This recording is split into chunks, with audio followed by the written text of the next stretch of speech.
asalaamaaleykum mbokk yi benn waxtu ci télévision Futur Média sant leen gërëm leen ci àndandoo yi xibaaru digg bëccëg yi bokk na li ci gën a fës CAN Égypte 2019 match quart de finale yi di door tey jile Sénégal di dajeek Bénin bu ñeenti waxtu jotee lay doon équipe bi nar a jël raw gàddu gi ci ndaje boobule nag moom mooy qualifié ci demi-finale dinañ ànd direct ak suñu ndaw la ñu yebal foofee ca diwaanu Caire ñaari équipe yi ku ca nekk ak say performance ci terrain bi. dinañ ci waxtaan tamit ak suñu gan Hubert Meng moom mooy directeur publication bu journal bii di record teg ci nag daje nañu ak ñii di waa Bénin nekk fii ci Sénégal ñoom nag daanaka dañoo partagé ñu ne ci diggante ñaari équipe yooyu le xamuñu kan lañ ci war a faral xibaar yi bokk na ci tamit mbirum Petro-Tim ak coow li ne kur mbirum guerre biñ ciy tuumal Aliou Sall moom maire bu Guédiawaye tey jile xëy na ca division des investigations criminelles di DIC foofee lañ koy déglu Mansour Faye nag nekk ministre moom dafa jàpp ni lii dafay firndeel rek ni yoon mi ngi def liggéeyam te Macky Sall du làq kenn koo xamante ni tudd nañ la ci mbir moomule. chauffeuru camion yuy dawal diggante Dakar ak Bamako mer bay futtu te nee nañ boo moyul sax dinañ dem ab grève banque seeni yoxo duñu tegooti ci tali bi li ñuy ñaawlu nee na mooy fitna yi ñu leen di teg ci ay poste de contrôle dañoo jàpp sax ni CEDEAO ak UEMOA dafa ne ñett képp moom moo war a am waaye Sénégal am na ba lu toll ci ñaar fukk ak ñett mbokk yi loolee taxañ la nes tuuti ñu yaatal ko.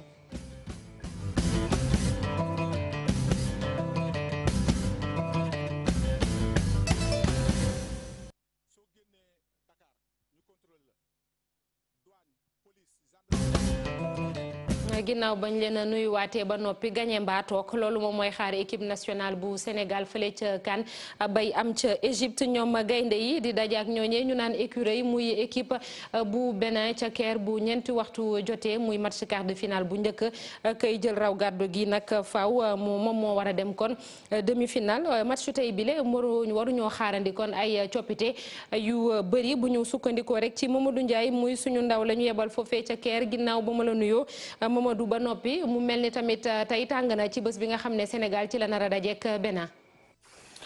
jërëjëf soxna Naata comme niñ ko xamee tey la bisu match quart de finale Sénégal fas yéene cee jàkkaarloo ak Bénin mu nekk match bu am solo bu suñu gaynde di xaar tey fii ci bu 18h jotee fii ci Caire 16h foofu ca Dakar ci stade 30 juin tey nag dañu yewoo ak tàngaay bi dafa yokk tuuti ndaxte dañ daan def ay 38 ak 37 degré tey dañoo ñëw ba 39 jàpp 40 degré ci bëccëg bi mais fii ak ngoon 18h dina xaw a wàcc ba 25 degré mais en tout cas ci suba si yegg na 40 ba 41 degré loo xamante ni tàngaay bi doy na waar ci suba si fii ci Caire loolu nañu yeewoo fii ak ngoon 18h heure match bi dina xaw a wàcc tuuti jàpp 25 ba 26 degré tàngaay bi duñ ci ñëwaat bari na ci ñi ko doon wax di gis nañ ci conférence de presse yi jàll ci suñu édition yi jour de CAN nag li nga xamante ne yeneen édition yi ñu ngi leen koy proposé Aliou Cissé di ci ñëw di ci ñëwaat loolu waral ay blessures rek gaañu yu bari yi nga xamante ne dañ koy gis ci tanière bi tey nag ci 11 de départ yi duñ ci bari wuñu ci li ñu yaakaar probablement que ni du bari trop changement ki nga xamante ni mooy Diao Baldé Keita la ñu gis ni fas yéene na départ ci match tey bi ñuy xaar ci Sénégal digganteem ak Bénin ci bu 18h jotee fii ci Caire ma bamtuwaat ko 16h foofu ca Dakar soxna Naata maa ngi lay gërëm di la delloo antenne bi. jërëjëf Mamadou Ndiaye dinañ àndaat ak yow ci yeneen jotaayu xibaar waaye jàppaleen ni joueurs yi di Ismaïla Sarr ak Alfred Ndiaye ñoom bokkuñu ci entraînement bu mujj bi ndax ay gaañu yu ñu am kii di médecin bu équipe nationale sax di docteur Abdourahmane Fédior mi ngi def ab taxaw seetlu ci li xew jamono ji ci tanière bi ñu déglu ko ba léegi ci micro Mamadou Ndiaye Ahmed Niang ak Mor Xarma. côté infirmerie bi lenn rek laa leen mën a wax mooy que Ismaïla Sarr match bi passé contre Ouganda dafa amoon benn petit problème bu tuuti ci cuissam gauche Alfred Ndiaye moom bon depuis 2 matchs comme ni ngeen ko gisee pratiquement joué wul ñëw na yenn saa yi entraînement yenn saa yi ñëwul parce que genou càmmoñam bi moo doon am problème. waaw Ismaïla moom mi ngi entraîné en salle parce que gis ngeen ni mu tàngee yox yooyu li mu naroon def fii comme que mënoon na ko def salle moo tax ñu préféré bàyyi ko mu toog en salle continuer li mu entraîné mu doon Abdourahmane Fédior di médecin équipe nationale bu Sénégal Bénin mooy match bu njëkk kon ci quart de finale yi waaye nag booy xool match boobu léegi ku gën a xarañ ci wàllum milieu de terrain ak joxe bali ci bu gaaw boo mooyul yow yaa nar a jël raw gàddu gi défense bi tamit faw ñu liggéey ci bu baax a baax ci ñii di gaynde yu Sénégal ñu ànd ceeg Cheikh Sadibou Diarra. quart de finale Sénégal Bénin bi jàpp nañ ne bataille tactique la nar a doon football bu gaaw jaar ci côté yi doon ci gaynde yi caabi bi ngir jàll. taxawaay bi moo war a baax suba te ñaar équipe yëpp noonu la ñuy demee mooy seen fort li leen di naxee mooy comme am nañ ñoo xamante ne ay gars yi ay joueurs yi gaaw lañ sur les côtés comme Sadio Mané Diao ou Ismaïla Sarr ay éléments yi gaaw lañ suñu milieu bi mu war a gaaw ci bal bi joxante ko bàyyi ko ci côté yi njëkkante ak ñoom. am nañ attaquant yoo xamante ne am nañ présence même su fekkee Mbaye Niang ba tey dugalagul am na présence boo xamante ne tey jii mu ngi libérer espace pour ñeneen ñi je pense que suñu demee si les côtés naxante ak ñoom mën nañu dugal but. góorgóorlu ci marquage yi rawatina am taxawaay bu baax ci digg bi bokk na ci ñaari mbir yi gaynde yi war a farlu. Gassama boo xamante ne bañkat la kooku moom marquage moom ñëpp d'accord nañ ci mais sama problème mooy suñ côté gauche bi li waa ji dem dafa xaw a bari dañ koy xaw a limiter rek mooy maanaam ne ko tey jii na nga limiter sa taxawaay ñi ne ci kaw war nañu mën a régler situation bi ak suñu milieu offensif yi je pense que tey jii bu ñu régler problème bi en défense ba ñu jël but war nañu mën a am dara ci match bi. mooy nañu joxante bal bi foog ñu nangoo équipe bi football bu équipe bi joué bés bu ñu joué rek waa gi day yàkkam parce que Afrique équipe yi amuñu patience boobu bés boo téye sa bal sa zone rek dinañ fekk si bu ñu génnee dañuy libérer espace yooyu ñu libérer mën nañ ko évaluer jëm a dugal leen but parce que am nañ ñu gaaw ci kaw. ñu bëri yaakaar ne ci jongante bi gaynde yi ñoo ci war a am ndam lu ni mel bu antoo Sénégal dina dem ci demi-finale fukki at ak ñett ginnaaw ba mu yeggee fu ni mel ca Égypte la woon. beneen équipe bi muy Bénin gis nañu ci phase bu njëkk bi ñoom nag ci ñeenti daje yi ñu am daanaka ñetti bal la ñu dugal encaissé yeneen ñetti bal waaye réew moomu lay gis nañu it bi mooy guléet muy nekk quart de finale egsi ba quart de finale ci CAN football fii le équipe bi nag am na ay atu yu bëri yoo xamante ni am na ko rawatina ci wàllum tactique Ibrahima Kane. Inédite en phase finale de Coupe d'Afrique des Nations, l'affiche Sénégal-Bénin oppose deux sélections aux aptitudes physiques primordiales. Les écureuils surtout au vu de leur parcours en Égypte. Dans le groupe F, en compagnie de la Guinée-Bissau et des deux champions d'Afrique que sont le jéggalu mbokk yi ci élément boobee nga xamante ni ci kàllaama nasaraan la du ñàkk moom Ibrahima Kane di ngeen koo dégg ci yeneen anam waaye ci mbir moomu la ñuy desandi ba léegi muy match bi ak suñu gan di Hubert Meng Hubert ñu ngi lay nuyu. maa ngi lay fay soxna Naata. yow yaay directeur publication record di yéenekaay bu groupe Futurs Médias bi yëngatu rek ci wàllum tàggat yaram match bi mooy xew-xew bi tey ban genre match la ñu war a xaarandi tey jilee Hubert ci diggante Sénégal ak Bénin. waaw match bi matchu attaque défense la nar a doon de mon point de vue parce que Sénégal mooy équipe bi xam ne mooy favori donc moom mooy def match bi devant ñu am équipe bu Bénin boo xam ne day jéem a gérer résultat noonu la joué parcours am bi yëpp équipe la boo xam ne dem na ba quart de finale mais gagnéegul match histoire bi sax li mu retenir mooy que ni musul gagné match ci Coupe d'Afrique parce que victoire am bi mu am contre Maroc c'est au tir au but dañ ko comptabiliser comme victoire voilà donc ay nul la am 4 nul la am qualifié je crois que ñaari équipe ñoo nekk dans ce cas de figure moom la ak Tunisie donc li ñu mën jàpp mooy équipe la boo xam da day défendre bu baax contre Ghana ils ont fait match nul contre le Cameroun ak contre le Maroc. maanaam dugal leen daal du yomb. voilà dugal leen moo dul yomb du gagné naam mais pertagul ba léegi et puis 5 défenseurs la ñuy teg donc ñoom. D'habitude c'est une équipe boo xam ne option défense la bañ a perte peut-être stratégie boobu moom laa yaakaar ne moom la ñuy andi jéem a te Sénégal ba peut-être à l'usure soit prolongation voire tir au but. Mais ñun am nañu vraiment je crois atout pour mën a percer défense bi. ndax war nañoo tiit kon ak ci li nga wax ni ak équipe béninoise boobu la ak seenu taxawaay bu fekkente ne dañoo nar a taxaw rek di xaar bañ sénégalais yi dugal. bon je ne pense pas. c'est-à-dire jarul tiit man je pense que adversaire bu gën a yomb mënuñu ko woon am si 8 équipes yi qualifiées. 7 adversaires yi ñu am je crois que Bénin bokk na si équipes yi gën a abordable pour le Sénégal. Par rapport ak ñi participer ci quart de finale yi donc waruñu tiit et puis man bi ma déggee discours Aliou Cissé dama ci kontaan trop bi mu wax ni ñoom duñu sous-estimer benn équipe. c'est-à-dire duñ ñëw xam voilà bi ñu dooree ba léegi mais dafa am benn joueur bu génnoon ne bon lii du match ak yooyu beneen du adversaire ñun ñu ngi xalaat kan mooy suñu adversaire au final rectifier na ko xamal xale yi que ni match bi quand même c'est un adversaire c'est 11 contre 11. te l'histoire man li may retenir souvent par rapport à des situations yu demee nii mooy que ñun bu ñu joxee kii bu ñu naagoo ak yooyu souvent résultats yi du suivre. Dans l'histoire en 2006 daje nañ fekk Togo fii à Dakar ñu def 2-2 Togo newoon largement à notre portée même Gambie tere nañ fi dem Coupe d'Afrique ak mondial ñu def fii 1-1 à Dakar cas de figure yu demee woon noonu la mu am euphorie yi ñëpp jàpp ne ñi dañ leen di dóor ay 4-0 5-0 donc mais là on a une équipe de jeunes yoo xam ne vraiment c'est des professionnels ils sont conscients que ne adversaire la te dañ ko war a respecter. ci wàllu joueur yooyu léegi lan mooy sa gis-gis ci performance yi ñu def ci match yi la weesu ak tànneef tamit yi coach bi def muy Aliou Cissé. ok je pense que Aliou Cissé blessure yi aidé wu ko trop mais il parvient chaque fois à présenter une équipe boo xam ne parce que au moins am na profondeur de banc remplaçant yi mën ñëw am na possibilité yu bëri. tey Ismaël Sarr du football par exemple. mais am nañu Diao Baldé pour mu remplacer ko premier match bi Sadio Mané joué wul woon on a gagné 2-0 donc vraiment am nañu potentiel bi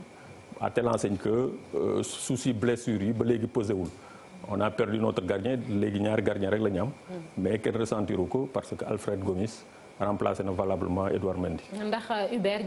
bokk nga ci ñi nga xam ne dañoo jàpp ni match bi le tout va se jouer ci milieu de terrain bi ak wàllum transmission rapide maanaam joxe bal yi bu gaaw a gaaw. absolument parce que comme ni ma ko waxoon sànq défense bi ñoom dañuy doubler seen dañuy bétonner. c'est-à-dire voilà 5 défenseurs. maanaam fatt seen i camp. voilà là ils ont perdu quand même un pilier Adeno mooy woon seen pilier défense dafa am rouge donc absence boobu quand même. ce sera problématique parce que jëm nañu sax bind CAF pour ñu baal ko et tout CAF refusé donc souci la un grand souci pour ñoom parce que ñoom il mise sur leur défense récupérer nañ quand même un attaquant mujjee bon seen attaquant seen l'un de leurs meilleurs attaquants récupérer nañ ko mais ñoom misé wuñu trop seen attaque seen défense daal ñoom dañuy assurer derrière après lu ñu am jël ci kanam. mbaa Sénégal tam du def lépp ci défense bi xaw a fàtte waale attaque am tam lépp ci attaque bi xaw a fàtte défense bi. non défense bi moom stable na. défense bi depuis je crois 2e ou 3e journée 3e match je pense que Aliou Cissé trouvé na défense am. Cheikhou Kouyaté dafa remplacé woon Salif mais léegi comme am na compétition par rapport ak Salif stabilisé na ko Sabali à gauche Gassama aussi bi mu duggee vraiment wane na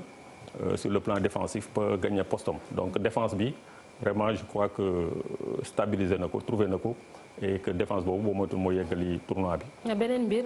Hubert boo xam ne dafay dugg ci quart de finale yi muy VAR muy arbitrage par vidéo assistance bi. ndax loolu du nekk benn sorte de pression ci kaw joueurs yi que ça soit des deux côtés. muy Sénégal wala Bénin. man équipe yëpp.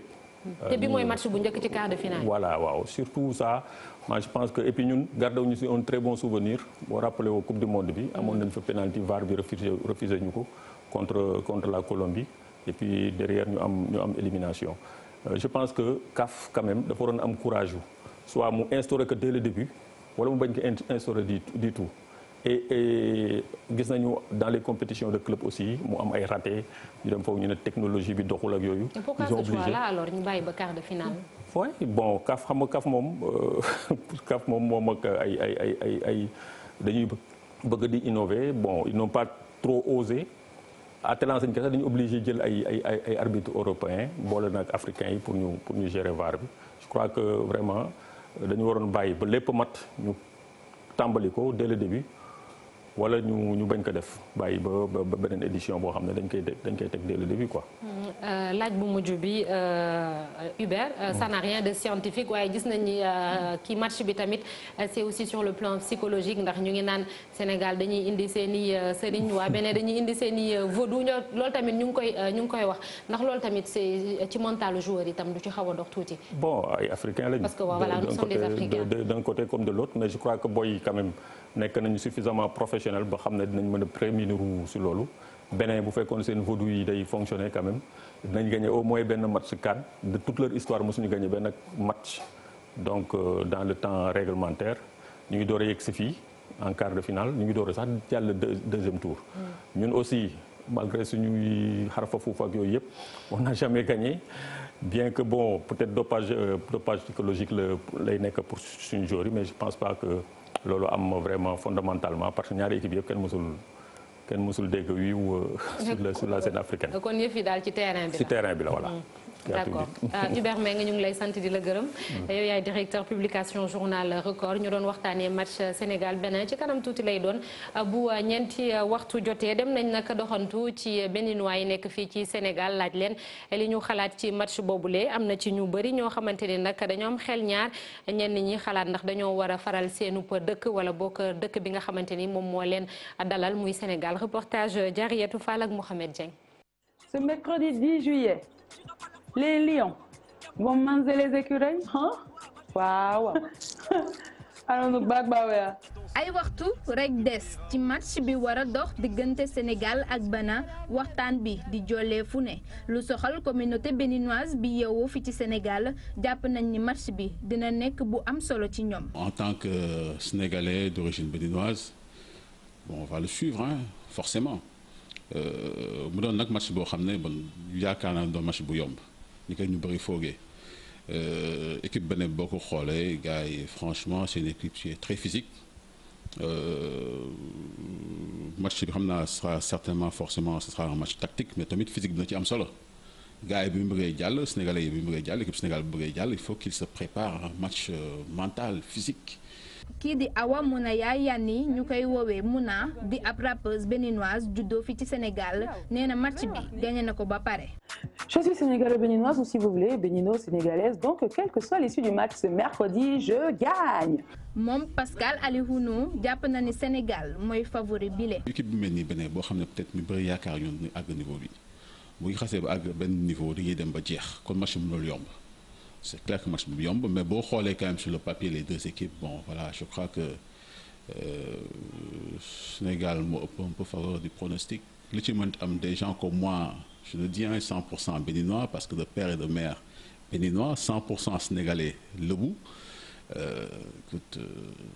résultat bu mu doon tamit dañuy jàpp ne Afrique moo gagné c'est ça qui est important donte nag bu ñu soon nag bon xam nga Sadio Mané tamit aujourd'hui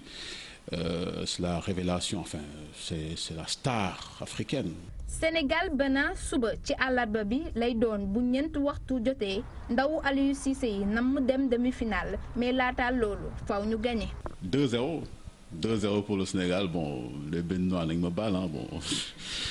à force de manger le ceebu jën. mi ngi noonu mu di ay sénégalais yoo xamante ni ci réew Bénin la ñu cosaanoo fii ci Sénégal tam supporters yi ñu ne am nañu yaakaar ci match boobu leen ñenn ñi sax ñu ngi def seen i pronostic lu ci mel ni 2 bal ci dara ngir Sénégal ñu déglu leen ba léegi ci micro Diariatou Fall. waa Sénégal ci li ma yaakaar man boo xoolee tey joueurs yi li ñu leen sas li ñu leen wax ak match yi ñu joué tiré nañ ci expérience ci match yi ñu passé donc war nañ xam ne tey Bénin équipe la boo xam ne benn élément rek moo am benn expérience ci coupe d'Afrique mooy Sessegnon à part moom xanaa ñeneen ñi ay quelques individualités donc tey un Sadio Mané tey dafa war a xam tey le Sénégal da ko war a porter le Sénégal sur ses épaules. pronostic 2-0 pour le Sénégal. Sénégal kay xam ne macha allah ko boo xoolee sabin si pays africain yi ñoom ñoo bopp yi ñoo bopp waxuma génn biir bopp sama boo yor bopp moom ça veut dire que lépp normal la waaw lépp dina normal macha allah non pour man moom maa ngi gis ay 2-0 yooyu rek waaw xam nga 2-0 moom boo xasee ba 2-0 moom am nga lépp. man je pense que dinañ ci génn nag waaw te jàpp naa ne dinañ dóor 3 wala 4-0 incha allah parce que ñun ñoo ngi seen ginnaaw Sadio Mané xam nga rek gars yi ak yooyu. donc ñun daal ñu ngi seen kanam non benn kii la rek dañuy faxas rek jàll. allez les Lions dañuy door 3-0. match bi di ngeen ko mën a suivre en direct ci rajo Futur Média bu 16h jotee lay doon kon diggante Sénégal ak Bénin ñu wax ba léegi ci xibaar yi ak beneen xew-xew muy Aliou Sall mi xëyee tey jile ca division des investigations criminelles ñu koy déglu moom maire bu Guédiawaye ñeel enquête bi ñu door ci contrat pétrolier yi ak lii di guerre buñ ci njortu moom looloo tax sax ba mu tekki ndombol tànkam ci boppu CDC di caisse des dépôts et consignation Maguette Souaré Diallo mu nga ca dig Maguette maa ngi lay nuyu. Naata maa ngi lay fay. ndax audition bi mi ngi woy ba léegi am Aliou Sall génn na. audition bi Naata mi ngi woy ba léegi Aliou Sall ci 9h lay door a yegg fii ci tribunal ba léegi mi ngi ci biir mais pour le moment militant wam yi rek ñoo fi nekk. Maguette. Naata allo Maguette allo Maguette yaa ngi may dégg. maa ngi lay dégg bu baax. nga militant Aliou Sall yi ñoom ñoo fa nekk. ñu ngi fi fees del mais pour le moment ba léegi Aliou Sall mu ngi janoo ak enquêteurs yi génnagul te ñu ngi yaakaar ni bu génnee dina jàkkaarloog taskatu xibaar yi wax leen li mu jot a wax ak ñi koy déglu jamono ji. loolu lañ ci mën a wax. ñoom militant yi lan mooy seen i kàddu foofule. xanaa soutenir Aliou Sall rek jóge nañ Guédiawaye ak ci Dakar yëpp ñu ngi fi. sol ay t-shirt ci t-shirt yoo xam ne dañ ci soutenir Aliou Sall. Maguette ñu ngi koy xaar depuis 9h ba léegi.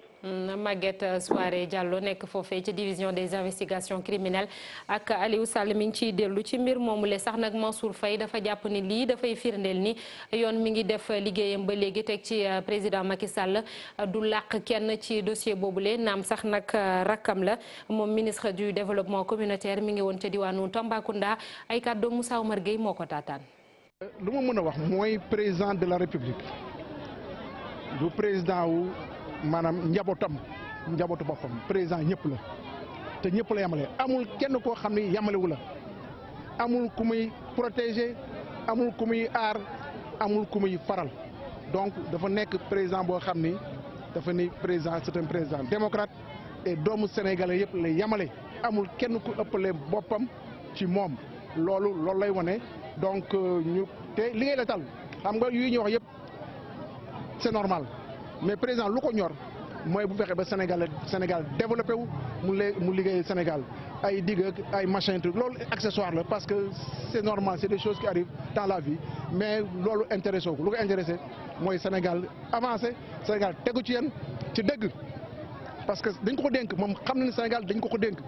xam nañ ko moomu ko te bu ëllëgee bu toogee dana xam ni kat lu mu fi liggéey na ko te Sénégal yi gis nañ lu mu liggéey looloo la ko intéressé lan lay liggéey di Sénégal de telle sorte que bu ëllëgee ñu ne président Macky bu mu fi nekkee kat ci diiram indi na fi Sénégal lii lu baax lu fi doon bon dindi na ko fi lu doon yàqu dindi na ko fi loo xam ne luy indi ay jafe-jafe dindi na fi donc président loolu mooy liggéeyam te ñun ko ñu ànd ak moom jàppale ko ci loolu ànd ak moom ci liggéey boobu.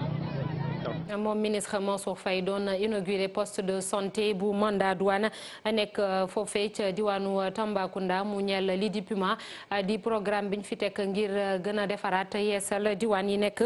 ci frontière bi xeex bi di wëy ci ñi nga xam ne ñoom ñooy jàppale Khalifa Ababacar Sall ngir ñu génne ko ci kaso bi jigéen ñi jiite ci kuje bi ñoom nag daal dinañu signé pétition boobule nga xamante ni mi ngi circulé ngir ex maire de Dakar daal di génn texte boo xam ne ñenn ñu bokk ci société civile bi dañoo bañ ne duñu ko xaatim waaye ñi bokk ca front ba nee nañu loolee dindiwul dara ci seenu mbëbët muy fexe ba kii di Khalifa Babacar Sall génn. Fatima Touré ak Youssou Baro ñu àndandoo daal di def benn say jigéen ñi nga xam ne ñoo nekk ci opposition bi tey li ñu bëgg mooy ñu daal di bàyyi ki nga xam ni moo fi nekkoon meeru Ndakaaru ñoom nag jàpp ni lu ëpp tuuru loolu nag moo waral ñu daal di signé benn pétition. maanaam dafa nekkoon loo xam ne dañ ko defoon rek pour bëgg xàll seen yoon. waa xàll nañu nag léegi nag dañoo bëgg fast track bi ñu appliqué ko ci dossier bi nag wax dëgg yàlla loolu lañ bëgg ndax Khalifa Sall. tabaski prochain mu dem ca ay njabootam ndax nag prison ba xam ngeen ne amul droit sax toog ca fa ñuy ñëpp di jullee. Hélène Tine ak ñi mu ondal sax di woo première dame Marième Faye Sall mu ñëw jàpp ci xeex bile. ñu ngi interpellé jigéenu Sénégal yépp jiital ci nag ki nga xam ne mooy soxna Macky Sall muy Marième Faye Sall ndax lii nag dafa commencé yàgg commencé metti moo tax ñu wax ne dafa jóg bu ñu wootee sax Bambey Aïda woowaale ko ndax mu ñëw ci xeex bi. lu jëm nag ci bañ bi nga xam ni benn parti société civile bañ nañu ko signé pétition bi coordonnateur Front Libération Khalifa Sall jàpp ni loole nag mënu leen jële benn yoon ci seen objectif. am na société civile boo xam ne peuple bi la fi nekkal comme bi mel ni ñun bi ñu bokk ñoom dañu ne si seen àq ak yelleef yi ñuy xeex gis nañu ni droit wu Khalifa Ababacar Sall lépp la ñu bafoué amul benn bu ñu respecté àq ak yelleefam matul procès bi aussi jaarul yoon ñoom dañ ñëw signer pétition bi ne Khalifa mu ngi en otage am beneen société civile boo xam ne dañu ne ñu bëgg nañu signer waaye moo yooyu dafay diis xëy na am na lu mu leen mën a yàqal par rapport à leur organisation xëy na agrément yi la ñuy bañ mu dem wala seen copinage ak président la ñuy bañ mu yàqu ñun nee nañu leen am ngeen liberté mais dëgg moom du weesu dëgg. ci ab dëkk bu ñuy wax démocratie benn justice bu nga xam ne rek dafa am kumba ndey ak kumba amul ndey loolee waru fi am bu ñu sukkandikoo ci kàddu jigéen ñi nga xam ni ñoo bokk ci opposition bi tey nag ñoom namm nañu amal yeneeni manifestation ngir daati rek sàkku libération Khalifa Ababacar Sall. Fatima Touré ñii nag dafa am lu leen metti muy dawalkatu camion yi dem diggante Dakar ak Bamako ñu ne sax bu mayul dinañ dem ab grève banque seeni yoxo li ñuy naqarlu mooy niñ leen di fitnaale ci ay poste de contrôle ñu gis ni Sénégal am na ci 23 ci jamono ji nga xam ne CEDEAO ak UEMOA daanaka nee na 3 képp moom moo ci war a am ba tax na ñu ngi ñaax kilifa Sénégal ñu wàccu ak ñaari kuréel yooyu le liñ leen sant maanaam fexe ba nit ñi ak seeni moomeel di dem ak dikk te du am benn jafe-jafe ñu ngi doon jàkkaarloog taskatu xabaar yi dawalkatu camion yooyu le ci teewaayu Abdourahmane Diallo. ay sénégalais malien burkinabé ak togolais ñoom ñëpp di ay dawalkatu camion li ñuy ñaawlu rek mooy diggante Dakar Bamako policiers ak gendarmerie ni ñu leen sonalee ci yoon bi. dañuy wax ni pôle yi nga xamante ni moom la ñuy installé ci frontières yi soo génnee Dakar ñu contrôler la douane police gendarmerie eaux et forêts tout di nga leen fekk frontière mooy dernier contrôle boobu ñu la war a contrôler parce que retard bi nga xamante ni moom la ñu am mooy boo génnee fii Dakar le matin si tout va bien normalement war nga mën a dem reeree ji Tamba mais tu as fait 2 jours pourquoi dafa am ay montage yoo xamante nii mën naa see cité lu bëri liste bi yéen a nga koy gis mi ngi nii. boo compté arrêt yi yëpp ça fait 23 arrêt la. dawalkatu camion yooyu nag di jox app nguuru Sénégal bu saafarawul seeni mbébét ñàkkul ñu dem grève. defoon nañ fi benn arrêté bu nekkoon kaay réussiroon na bëgguñu ko tollanti encore te bii yoon lëkkaloo nañoo Mali lëkkaloo nañoo tout pays yëpp pour que bu ñu defee arrêté ñëppay taxaw te bu ngeen xoolee lii ñu leen wax nii ak fii ñu ko jëlee fii ngeen xam ni dëgg la donc bëgguñu mukk nag di annoncé wu ci loo xamante ne nii day yàq suñu réew. dawalkatu camion yooyu nag di nangu ni am na ñenn ci ñoom ñi nga xam ni seen loxo yenn saay day tàq ci lu jëm ci wàllum drogue waaye li ñuy ñaan kilifa yi mooy li ni mel bu amee ñu jaarale ko ci yoon daan yiñ ci war ñu teg leen ko. jërëjëf Abdourahmane Diallo ñu wutali ji diwaanu Mboro ginnaaw na kaskan wa yeewoo ca diwaanu Xonjo génn di wax li leen naqari ñu ne ay tooke yoo xamante ni ICS di industrie chimique du Sénégal dañ koy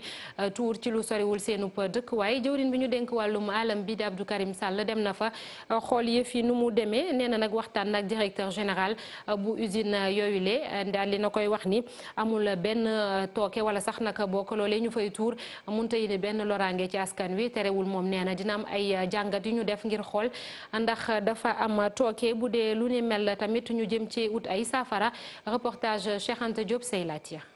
jëwriñ ji nga xamante ne moom moo yor wàllu environnement di Kéew àndoon ak directeur général bu ICS Alassane Diallo ak ay chefs de service régionaux eaux et forêts amaloon tukkib nemmeeku demoon ci dëkk bi ñuy wax Xonjo nekk ci commune bu Daaru Xuddoos ngir nemmeeku jafe-jafe yi nga xamante ne jamono yi askan wi doon nañ ko yëkkati doon wax ne dafa am ay produits yoo xamante ne ICS da koy tuur foofee ci géej gi te dafa dend ak seen dëkk bi ministre de l'environnement gis ne dikkam bi ci Xonjo tax na ñu gindeeku. par rapport ak nag situation Xonjo dañuy jot ay remontées que population yi dañu commencé di ñaxtu par rapport ak cohabitation bi am seen digganteeg benn émissaire boo xam ne ICS dafa indi di fa tuur li nga xam ne moom mooy rejet yi ñu am di ko tuur ci géej bi produit yooyu ñuy déverser ñoom nee nañu gaa amul ngaañ-ngaañ ci population yi amul ngaañ-ngaañ ci biir géej bi mais loolu il faut qu'il le prouve loolu moo tax nag nee nañ leen le plus rapidement possible nañu def prélèvement. loolee tax ministre bi nga xamante ne moom moo yor wàllu kiw joxe ay ndigal ak ay topp ñi nga xamante ne ñoom ñooy waa ICS ngir ñu xool yeneen i pexe. nee nañ leen ñu toxal émissaire bi yóbbu ko feneen foo xam ne c'est moins peuplé ñu jël ndoxu géej dem neutraliser ko ci seeni usine ba pare ndox mi bu leen neexee ñu indi ko tuuraat ko delloowaat ko ci géej bi. chef de village bu Xonjo ak ñi nga xam ne ñoo yor kàddu ndaw ñi daanaka bi ñu noppee ci waxtaan wi ñoom ñëpp bëgg nañu ginnaaw bi ñu dégloo jëwriñ ji nga xamante ne moom moo yor wàllu kéew ak directeur général ICS. moom Abdou Karim Sall mi ngeen gis noonu sax ñaari fan ci ginnaaw daal dinay door benn campagne ngir ñuy xeex mbuusu plastique yi ñuy jëfandikoo fii ci Sénégal dem nañ nag ca marché Castor xool naka la fa demee yenn ci ay jaaykat di am xel ñaar ci loi boobule ndax dinañ ko mën a doxal am déet ñeneen ñi ca des gis ni loolee lu baax la maanaam ñu tere yenn mbuus yi ndax jeexital yi mi am ci réew mi rawatina ci wàllum sàmm gi napp gi ak sax ci dundinu doomu aadama. Reportage Maguette Soirée Diallo Younous Diatta. xeex bi ñu amal teg ko ci kaw plastique bi état bu Sénégal daal dina koy tàmbalee marché Castor bu Ndakaaru midi moo fa jot yéen ci ay jaaykat yi ñu fa fekk ñoom seen xel xaw na cee teey. bu dee moom nañu ne carrément mbuus bu fi jógee lii lañ fiy teg. parce que jamono yi passé waxoon nañ ko fi ba dégager fi mbuus yi ba léegi instant yi mbuus moo tax yombatu dafa cher man de woon na vraiment moom ànduma ci. am na ñeneen ñu fi dégal moom mën ko dindi waaye bu fi ñu toll téeméer nii moom bu amul dara lu ñu fi nekk moom moo fi ne boo génnee di sonal rek. mais pour le moment même bu fekkee. ñeneen ñi si ñoom seen i kàddu benn la mbuusu plastique yi dañ ko war a tere loi bi ñëpp daal di koy respecté. man ànd naa ci loolu daal mbuus yi moom musuma ànd ci ànd am ñu nekk fi man kay li mu wax mu nangu naa ko na dindi mbuus yi mbuus moom musuma ànd ci nekk fi ndax man ci àll bi laa dëkk damay bay waaye boo demee ci àll bi rek foo gis mbuus yaa nga fa ne gaañ te mënuñu koo bale mu set mënuñu koo dindi mu dañ mais bu ñu toppoon yoon boobu nag nañu dem bu ñu bakko nañu dem bu ñu bàyyi ko waaw loolu la xam nga lu nekk ak loi la loolu la bañ a ko respecté moom kay buñ ko toppoon kay moom nañ ko baax. usage production ak njaay mu plastique fas kenn nañu ko tere fii ci Sénégal lu yàggul dara jaaykatu Castor yi ñoom ñu ngi yaakaar ni ab alternative dinañ ko ut balaa ñuy appliquer boobule loi. Masalikul Jinaan di jumaa ju mag joojule moom nag dinañ ko inauguré ñaar fukki fan ak juróom-ñaar ci weeru septembre bi ñu dëgmal ci teewaayu xalifa général kullu murid di Serigne Mountakha Bassirou Mbacké liggéey bi nag def nañ ko ci diirub juróom-ñaari at koom-koom ga ca dugg ëpp na ñaar fukki milliards ci sunuy koppar bu ñu sukkandikoo ci Mbacke yu fay moom moo teewal xalifa général bi fii ci Ndakaaru moom mi ngi doon jàkkaarloog taskatu xabaar yi nee na sax fukki fan ak juróom-ñaar jàpp fukki fan ak juróom-ñett dinañ amalay bësal set ay bësu set setal foofule ca Masalikul Jinaan Habib Faye ak Modou Diop. bés ga ñu koy tijji xam nañu ko jumaay murit gi nekk fii ci diwaanu Dakar daañu ko ibbi ci weeru sàttumbar Masalikul Jinaan gannaaw juróom-ñaari at ñu ngi koy liggéey bile yoon dina dalal jullit yi rawatina murit yi ngir ñu mën a ñëw jullee foofu waxtu yëpp. bi mu ci waxataaneeg mbokkam mu baax mi di sëñ Amadou Makhtar ci la ma woolu ni ma nañ ko def ajjuma ji jëkk wala ñu def ko ajjuma ji mujj ginnaaw gi mu xool ko ni ma nañ ko def ci ajjuma ji nga xam ni mooy ñaar fukki fan ak juróom-ñaar ci weeru septembre. laataa ñu koy ibbi juma jooje nga xamante nit njëkk lañu ko defaree weesu na ñaar fukki milliards ci suñu koppar bu ñu sukkandikoo ci ku yor projet gi moom moomee sax di woo taalibe yi ci seen boppam it ñu ñëw xar seen tànk tubéy ngir setal ko. li ñu def ëpp na ñaar fukki milliards yépp nga xam ni ci loxol sëriñ bi la jóge dugg ci sama loxo ak ñeneen ñoo xam ne dañ ciy def seen alal man de tànk maa ngi fii ne te di ko fekke di ko tal xanaa ñu teg ma lu ma attanut waaye duma ko fekkee gis ngeen barab yii boo gisee may jël bagage yi ñii di jaay ci mbedd mi di xëccoog ñoom wóor na ñii fi nekk dama yenu kees yi sax di ko tuur ndaxte ñu bari dañ fiy liggéeyal sëriñ bi ñooñ kenn liggéeyal sëriñ bi ñoom seen bopp la ñuy liggéeyal samedi bii di ñëw bi ci tegu ñu dajaloo fi dinañu woo entrepreneur yeeg ak ñi ku ñu mën a dimbali bépp jullit ñu fexe na ba suuf si nee mu jaloo ñu defar ko ba mu maase ndaxte dafa am ay liggéey yuñ fa war a def. jumaay Serigne Touba gi nekk fii ci Dakar nga xamante nit jëfinu taalibe yi la ak kii di xalif général bi seeni koppar ñoo ca dem bu ñu sukkandikoo ci ki teewal xalif bi fii ci diwaanu Dakar. ci loole Serigne Mountakha Mbacké dina ibbi bile juma ñaar fukki fan ak juróom-ñaar ci weeru sàttumbar gi. jërëjëf Habib Faye léegi dañuy dalal Mamadou Mohamed Ndiaye ci li yéenekaay yi xëyee tey jile. jërë ngeen jëf ñaari Aliou yi ci réew mi di Aliou Sall ak Aliou Cissé ñoo dara la yéene kay ràpp journal bu ci xëyewul Aliou Sall ma jëm ca dikk nga ci Aliou Cissé mi jëm ci match quart de finale tey jii ci ngoon doore ko l'Observateur mi ñu xamal ne rakki président de la république ji di Aliou Sall ñoo ngi koy séentu tey jii ca dikk alkaati yu division investigation criminelle yi ñoo ko convoqué ngir wal koo déglu ci seen enquête bi ñuy def jëmee ci wàllu Petro-Tim convoqué googee ñu ko convoqué ca dikk l'Observateur nañu am na ñaari nit yu seen xam-xam màcc jëm ci wàllu droit li ñu ci gis moo di mbir yu bizarre la ndax bu ñu ne Aliou Sall kay témoigné te moom Aliou Sall coow leeg mbambu lii lépp moo ko waral loolee li muy firndeel moo di mbir yi am na lees waxul gu ci am Babacar Mbaye Ngaraaf mi porté woon plainte Aliou Sall ne waa l'Observateur moom li mu gis yëf yi moo di gaañ yi dañoo nekk ci tegi pexe ngir seet nu ñu raggale Aliou Sall ab deram ci coowal pétrole bi seetal ko la ñu bëgg Direct Info xëy aajar xibaar bi ci xëtamu njëkk ni mu ko bindee moo di Aliou Sall mi ñuy tuumaal ci mbiri Frank Timis convoqué nañu ko ca dig tey ji Sud Quotidien xëy ko feelu dëggal xibaar bi xamal ñu ne njiital caisse dépôt et consignation ba woon di Aliou Sall convoqué nañu ko tey jii ca division investigation criminelle Les Échos gis ca dem ga demuk yàqi tànk ne jàpp na ne bés bi ñu tànn ngir woolu Aliou Sall ca dékk mu di bés bi Sénégal war a football match sub quart de finale ca Coupe d'Afrique ba loolee li muy wane mooy dañoo bëgg a tuur lëndam askanu Sénégal ne xam nañu xel ne kenn du leen tal xel yi xalaat yëpp ca max ba lay nekk Soleil national moom xelam ak xalaatam ak xëtam mu njëkk yëpp ci max bi la ko yemale wax ñu ne Coupe d'Afrique Égypte 2019 ñoo nga ca quart de finale ya Sénégal a koy ubbi diggam ak Bénin bu 4 heures ci ngoon jotee lay doon Aliou Cissé ak i gayndeem li ñuy fexe mooy ñu yeggee ci demi-finale ya ndax def na fukkeet ak ñett ci ren ca ba Sénégal gëjee football demi-finale Coupe d'Afrique Le Quotidien nañu kaar gi ñu yam saa su nekk xanaa dinañu ko romb tey jot na sëkk ci ñu tàggoo ak gaafu quart de finale ndax Sénégal football na juróom-ñaari quart de finale yoo xam ne juróom yëpp da ko perte enquête dina kay nañu jot nañu romb quart de finale ndax Sénégal mi ngi ki football kat yoo xam ne muy génération bi fi nekk war nañoo mën a romb quart de finale Salif Sané di défense katu Sénégal bi lañu ci max bu njëkk bi di ñu wax ci xët mu njëkku enquête dina kay ne léegi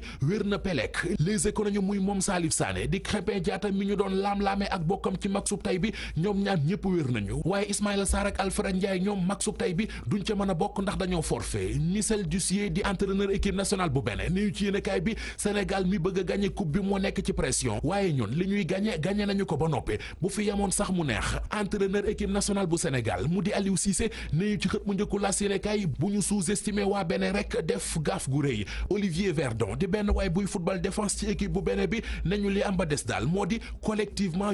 ñu gën a taxaw Sénégal l'Observateur nañu ci weneen wàll moo di voodoo yi mu di xërëmkat ya nekk ca Bénin jël nañu maxub tay bi def ko seen maxu bopp laatir bi nañu lu waay di wuyoo da koy nuru nañu teg ci àll ba teraanga ji teewoon waa Bénin ni ay gaynde lañu ko séqal te gaynde du bokk yoonam yoon di justice ña mu tegoon loxo ci coowal dorog bu bari bi douanum Sénégal jàppoon ca poorum Dakar l'Observateur xëy na di ñu xamal ne ci mbir moomee am na ñaari doomi Sénégal yu ñu jàllale ca kaso ba am yeneen ñaar yu nekk ci contrôle judiciaire mu des yeneen ñeenti nit yoo xam ne dëkkuñu ci réew mi ay étranger lañu ñooñee tey jii ci la ñuy xam ana lu yoon di dogal ci seeni mbir ci mbir moomee ba tey Libération xëy na dañu xamal ne directeur bu Dakar Terminal bi ñu tegoon loxo ci yëf yi téye woon ko ci garde à vue mu di Fabrice Tour mujj nañu ko libéré bàyyi ko ci lu kenn yëgul discrètement. jërëjëf Mamadou Mohamed Ndiaye sant leen gërëm leen yéen itam ci àndandoo beeg ñun 19h30 incha allah rédaction bi dina leen yaatalal yeneen xibaar di leen ñaanal kenn lu jàmm.